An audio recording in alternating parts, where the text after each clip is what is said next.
alaikum, mai magana Sanusi Abdulmanaf. Zan bayani ne yadda za ka ɗauko kaya daga Sport Wallet zuwa P2P ko kuma daga P2P zuwa Sport. Farko dai inda za ka shiga wallet naka nan, da aka click na kan wallet. In ya fita maka display na wallet zai fitar da kaya kan preview ne. Aka preview. So misali ka yi kasuwa ka son ka je ka saukar da kuɗin cikin account naka, kuma kana ka sa kuɗi a cikin account naka kana son ka zo ka yi kasuwa da shi. In dai ka duka ɗaya ne, duk transfer ɗaya ne. Ka click na kan transfer nan. Ka click na kan transfer. So ka fitar da kai transfer from Sport Wallet to P2P. That's mean za ka ɗauka kaya daga Sport naka zuwa P2P. That's mean ka ci kasuwa kin za ka saukar da kuɗin cikin account naka.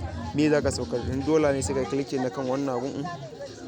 Ka fitar da kai BNB or dollar sai kai sace. In ma ba BNB ya kai sace na shi, amma normally USDT ba sai ka danna USDT. Normally dai mun fi amfani da USDT. Sai ka danna USDT sai ka danna maximum amount.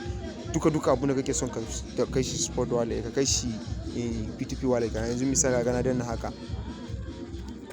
Ka na danna wannan kin ga ce mun P2P trading. Ina zuwa je shiga da ni kasuwan P2P ne direct. Kin ga kawai kasuwan P2P direct kawai in kasuwa. So that's mean in ka so in ba ka so ka danna cancel. So ga yanzu ina zuwa P2P wallet na, kaga danga dollar na, kaga gashi nan.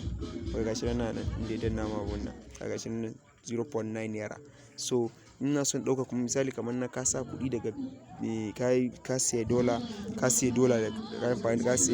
kawo shi daga bankin ka saka shi a cikin kasuwanka, ka son ka kai shi Sport Wallet naka. So za ka danna kan P2P ka. In ma baka danna da ka yi amfani da nan gurin transfer direct kenan, kuma ka danna haka ka shiga transfer. So in ya fitar da kai nan za ka danna wannan transfer in ba same ba. Aka danna transfer ne, aka fitar da kaga yanzu sun ce mu transfer from P2P wallet to Sport Wallet. Ina danna maximum kun ga fitar mun da abu. Ina danna haka na yi transfer na shi kenan. That's me ya tafi. So da ka iya misali kuma kana son ka tura ma wani wallet, misali kana da wani estate din kana son ka tura mata, misali ka daga account na ina son tura maka account naka, ko kuma wani ya sa ni sai mishi tura masa, to za ka amfani da transfer sai ka danna send. Ba a cajin ko naira. Kana sawa ko za ka sa number wani mutum ko email na mutum. In ka sa number wani ne kana sa email, misali ka sa na sa number na. Ina sa number yace tura sai ka ce next. Kaga ce number ne ban tura maka ina ba. So haka za ka yi. In ka sa ko ka tura ko next, kana tura ko shikenan zai tafi. Ko caji bara ba zai tafi a cikin second zai tafi. Inda za ka yi kwashe kaya kenan ka kai shi Sport ko P2P. Daga Sport zuwa P2P ko kuma daga P2P zuwa Sport. Thank you.